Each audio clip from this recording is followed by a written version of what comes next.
दोस्तों आज हम आपको एक ऐसे केस फाइल के बारे में बताने वाले हैं जिसे सुनने के बाद आपके पैरों तले जमीन खिसक जाएगी और आप ये सोचने पर मजबूर हो जाएंगे कि क्या कोई बदला लेने के लिए इस हद तक गिर सकता है। क्या कोई अपने बदले की आग को बुझाने के लिए किसी को मौत के घाट उतार सकता है। शायद इस बात पर यकीन करना आपके लिए थोड़ा मुश्किल होगा, लेकिन हकीकत में एक ऐसी ही दिल दहला देने वाली घटना चंबल के भिंड जिले में हुई है। तो आइए इस घटना के बारे में आपको डिटेल में बताते हैं, लेकिन उससे पहले हमारे चैनल पर नए हैं तो सब्सक्राइब करके बेल आइकॉन प्रेस कर लीजिए।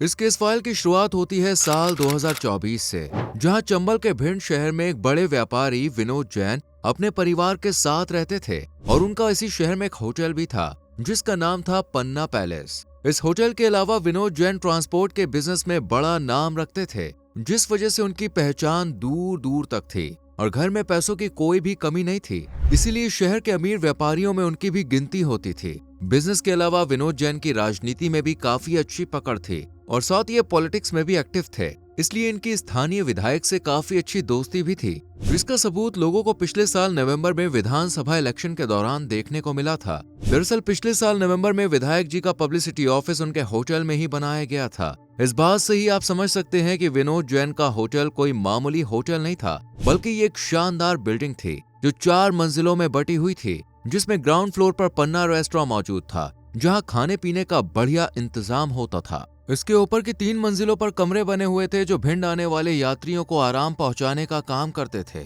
और उनके लिए यहाँ पर एक से एक लग्जरी रूम अवेलेबल थे। जबकि होटल की 4थी मंजिल पर विनोद जैन अपने परिवार के साथ रहते थे। उनके परिवार में 5 लोग थे, जिनमें विनोद जैन, उनकी पत्नी, 2 बेटे और एक बेटी थी। ये सभी खुशहाल अपनी जिंदगी बिता रहे थे। आपको बता दें, विनोद जैन के सबसे बड़े बेटे का नाम प्रणाम जैन था, जिसकी उम्र करीब 22 साल थी और वो होटल का सारा काम संभालता था। वहीं छोटी बहन प्रिया अभी जो सिर्फ 20 साल की थी, वो कॉलेज में पढ़ाई कर रही थी और सबसे छोटा बेटा हाई स्कूल में था। विनोद जैन के बड़े बेटे प्रणाम के ऊपर ही पन्ना होटल एंड रेस्टोरेंट की सारी जिम्मेदारी थी, इसलिए वो रात के करीब 11 बजे तक रेस्टोरेंट में ही मौजूद रहता था और काम खत्म करने के बाद अपने घर सोने चला जाता था, जो किसी होटल की 4थी मंजिल पर था। लेकिन होटल का लॉन्जिंग सेक्शन बाकी होटल्स की तरह रात भर खुला रहता था, ताकि आने जाने वाले लोगों को कमरे किराए पर दिए जा सके।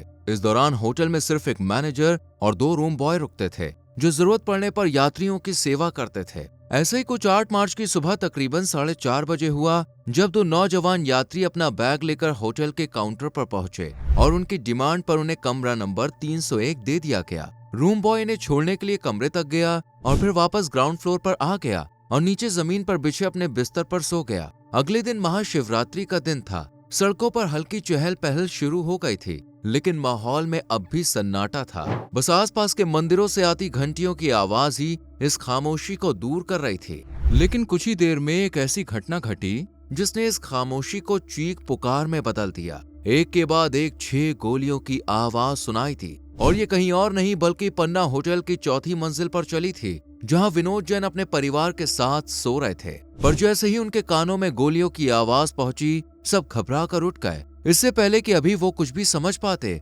अचानक प्रणाम अपने कमरे से खून में लथपथ होकर बाहर निकला और जमीन पर गिर पड़ा। अपने बेटे को इस हालत में देखकर विनोद जैन का पूरा परिवार सहम गया था। किसी को भी समझ में नहीं आ रहा था कि बंद कमरे के अंदर घुसकर आखिर प्रणाम पर हमला किसने किया है। इस दौरान होटल का स्टाफ भी ऊपर पहुंच गया और उन्होंने पुलिस को फौरन फोन करके इस मामले की जानकारी दी और पुलिस भी बिना देरी किए मौके पर पहुंच गए, क्योंकि ये मामला शहर के सबसे अमीर बिजनेसमैन और साथ ही पॉलिटिक्स से जुड़े हुए बंदे का था। इसलिए पुलिस ने भी फौरन जांच शुरू कर दी और घायल प्रणाम को अस्पताल पहुंचाया गया। उसके शरीर पर 5 से 6 गोलियों के निशान साफ जाहिर हो रहे थे, इसलिए उसका बचना नामुमकिन था। पर फिर भी परिवार वालों को एक उम्मीद थी कि उनका बेटा ठीक हो सकता है, लेकिन वो उम्मीद भी तब टूट गई जब हॉस्पिटल पहुंचने के बाद डॉक्टर ने प्रणाम को डेड डिक्लेयर कर दिया। ये सुनकर परिवार में मातम का माहौल छा गया और सुबह होने तक ये खबर आग की तरह पूरे शहर में फैल गई। देखते ही देखते हजारों की भीड़ पन्ना होटल के बाहर जमा हो गई और सभी जल्द से जल्द हमलावरों की गिरफ्तारी की मांग करने लगे। इधर पुलिस ने जब सीसीटीवी फुटेज को खंगाला तो उसमें 2 बदमाश हाथ में पिस्टल लेकर होटल की 4थी मंजिल पर जाते हुए नजर आए और प्रणाम पर हमला करने के बाद वो खिड़की से कूदकर पीछे लगे टीन शेड के रास्ते से भागे थे। लेकिन असली सवाल ये था कि आखिर वो प्रणाम के कमरे तक पहुंचे कैसे। इस गुत्थी को सुलझाने के लिए पुलिस ने अपनी जांच पड़ताल जारी रखी और पता चला कि रूम नंबर 301 एक ऐसा रूम है जिसका दरवाजा होटल की चौथी मंजिल पर रहने वाले विनोद जैन के घर में खुलता है और 8 मार्च की रात 2 लड़के इसी रूम में आकर रुके थे जिन्होंने रवि तिवारी के नाम से एक कमरा बुक किया था और आधार कार्ड भी जमा किया था। पुलिस ने फौरन अपनी टीम को इस कमरे की तलाशी लेने का ऑर्डर दिया और तलाशी लेने पर जो सच सामने आया उसने पुलिस को और भी ज्यादा चौंका दिया, क्योंकि अब ये साफ हो चुका था कि इन 2 लड़कों ने ही प्रणाम की जान ली है, क्योंकि यही घटना से कुछ मिनट पहले कमरे में आए थे और इससे पुलिस को समझ आ गया कि यह पूरी तरह से एक सोची समझी साजिश है और ये दोनों सिर्फ प्रणाम को मारने के इरादे से ही यहाँ पे आए थे और उसकी जान लेकर यहाँ से फरार हो गए। लेकिन इन दोनों ने प्रणाम को ही क्यों मारा, ये सवाल पुलिस को परेशान कर रहा था। इसलिए उन्होंने विनोद जैन और उनके परिवार से पूछताछ शुरू की। साथ ही होटल में लगे सीसीटीवी कैमरे को जब दूसरी बार चेक किया तब दोनों हमलावरों की पहचान हो गई। इसमें से एक विशाल उर्फ मिक्कू था जिसका पिता रणदीप सिंह उर्फ गुड्डू भदौरिया था, जबकि दूसरा भोला सिंह भदौरिया था जो इस दौरान गुजरात में काम कर रहा था। इन दोनों को कमरे में देखने के बाद विनोद जैन ने पुलिस को बताया कि प्रणाम और मिक्कू के बीच आपसी रंजिश थी, लेकिन उन्होंने इसकी वजह नहीं बताई। इसके बाद पुलिस ने मिक्कू के मोबाइल की लोकेशन चेक की तो वो उसके घर की मिली थी, पर जब पुलिस वहां पे पहुंची तो वो वहां पे नहीं था, जिसे देखकर पुलिस समझ गई कि मिक्कू ने उन्हें गुमराह करने के लिए अपना फोन घर पर ही छोड़ दिया है। अब पुलिस ने उसकी तलाश और तेज कर दी। वहीं दूसरी तरफ हॉस्पिटल में प्रणाम का पोस्टमार्टम होने के बाद उसकी डेड बॉडी को परिवार वालों को सौंप दिया गया। हालांकि पोस्टमार्टम के दौरान पहले उसके शरीर से 2 गोलियां निकाली गईं, फिर दोबारा 3 गोलियां बरामद हुईं और उसके बाद उसका अंतिम संस्कार कर दिया गया। लेकिन इस वक्त पूरे भिंड में गुस्से का माहौल था, जिसके चलते पूरा व्यापारी वर्ग सड़कों पर उतर आया। शहर के बाजार बंद कर दिए गए और बदमाशों को जल्द से जल्द पकड़ने की मांग तेज हो गई।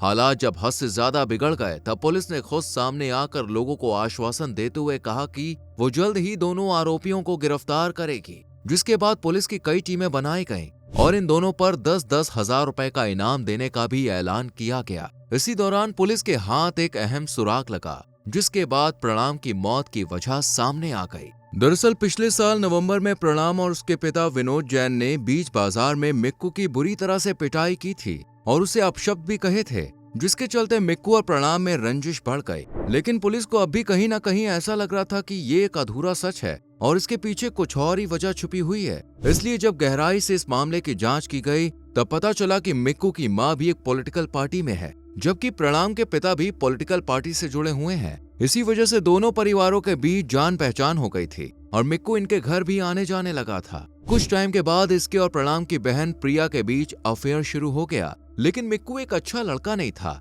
हथियार तस्करी के मामले में वो कई बार पकड़ा जा चुका था। इसलिए जब परिवार वालों को इन दोनों के बारे में पता चला तो उन्होंने पहले प्रिया को समझाया और मिक्कू का आना जाना अपने घर में बंद कर दिया। लेकिन फिर भी इन दोनों का चोरी छुपे मिलना जुलना जारी रहा और इन्हें ऐसे मिलते हुए प्रणाम के किसी दोस्त ने देख लिया और उसने प्रणाम को फौरन इस बात की खबर दी, जिसके बाद उसके और उसके पिता ने मिक्कू को बीच बाजार में खूब मारा और उसकी काफी बेइज्जती भी की। ये सच जानने के बाद पुलिस को समझ में आ गया कि प्रणाम की जान मिक्कू ने आखिर क्यों ली। इसलिए अब पुलिस ने आरोपियों को पकड़ने के लिए तलाश और भी तेज कर दी और इस दौरान 11 मार्च की सुबह सिटी कोतवाली पुलिस को मुखबिर से सूचना मिली कि वारदात के दोनों आरोपी भरराय का पुरा गांव के बीहड़ में शिव मंदिर पे छुपे हुए हैं। जैसे ही पुलिस को ये खबर मिली, पुलिस की एक टीम वहां पे पहुंच गई और उन्होंने घेराबंदी करके दोनों मुख्य आरोपियों को पकड़ लिया। पकड़े गए दोनों आरोपियों से पुलिस ने एक पिस्टल, 11 कारतूस और एक चाकू भी बरामद किया।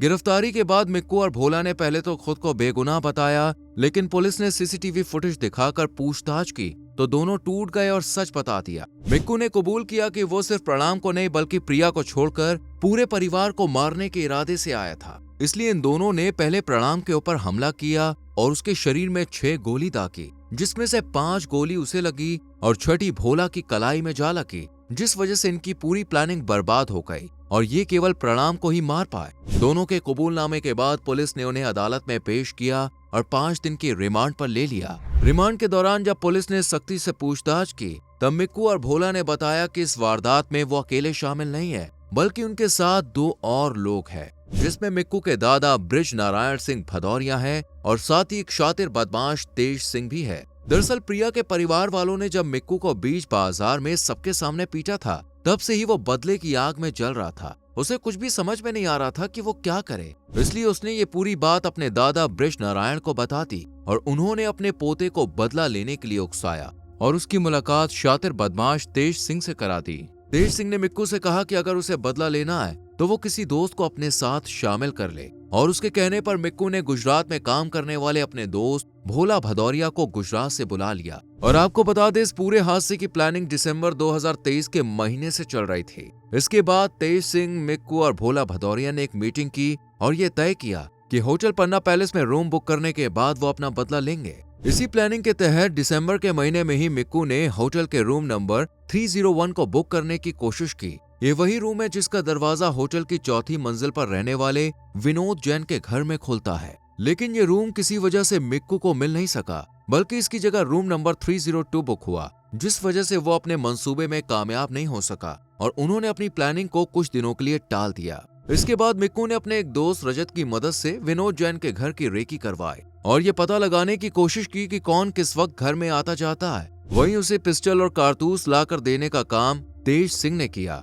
जिसके बाद एक बार फिर से मिक्कू ने अपना बदला लेने के लिए 7 मार्च की रात को चुना और वो दोनों फर्जी आईडी लेकर पन्ना होटल में पहुंच गए, जहां उन्होंने रवि तिवारी के नाम पर 301 नंबर का कमरा बुक किया। और इस बार शायद किस्मत भी उनका साथ देने के लिए राजी थी, इसलिए इन दोनों को वही कमरा मिल गया जिससे प्रिया के घर के अंदर जाने का सीधा रास्ता था। जैसे ही वो दोनों उस कमरे में पहुंचे, बिना वक्त बर्बाद किए उन्होंने प्रणाम जैन के कमरे का दरवाजा खटखटाया। हालांकि वो इस वक्त गहरी नींद में सो रहा था, पर जब उसके कानों में दरवाजा खटखटाने की आवाज पहुंची तो उसे लगा कि शायद कोई अपना ही दरवाजे पर खड़ा है, इसलिए उसने बिना सोचे समझे दरवाजा खोल दिया और बस मौका मिलते ही मिक्कू ने प्रणाम पर 6 गोलियां चला दी। उनकी योजना ये थी कि प्रिया को छोड़कर पूरे परिवार को मार दे, लेकिन किस्मत ने उनका साथ नहीं दिया और छठा कारतूस बंदूक में फंस गया और गलती से भोला की कलाई में जा लगा। उसके घायल होते ही ये दोनों बहुत घबरा गए और जल्दी से खिड़की के रास्ते से कूदकर फरार हो गए।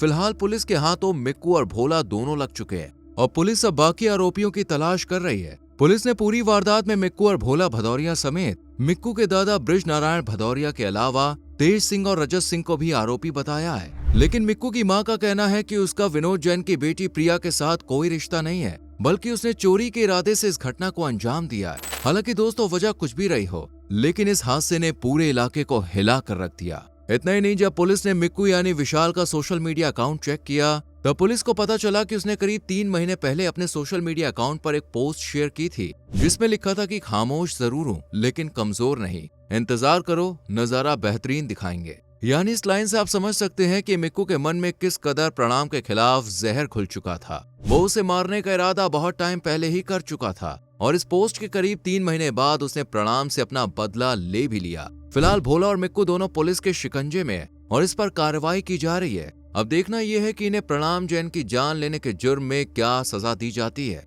आपको क्या लगता है दोस्तों, क्या सजा मिलनी चाहिए? क्या प्रणाम ने जो मिक्कू के साथ किया था वो सही था, या फिर एक भाई का अपनी बहन की सुरक्षा के लिए उठाया जाने वाला ये कदम गलत था? आप इस केस फाइल के बारे में क्या सोचते हैं, कमेंट सेक्शन में जरूर बताएं। और केस फाइल्स को सुनने के संग संग अगर आप म्यूजिक सुनने का भी शौक रखते हैं तो हमारे चैनल जीसी म्यूजिक को सब्सक्राइब करके बेल आइकॉन प्रेस कर लीजिए, जहां सुनने को मिलेंगे आपको एक से बढ़कर एक बेहतरीन म्यूजिक। उस चैनल का लिंक डिस्क्रिप्शन में है, तो उसे भी सब्सक्राइब करके बेल आइकॉन प्रेस करना। अपना ख्याल रखें।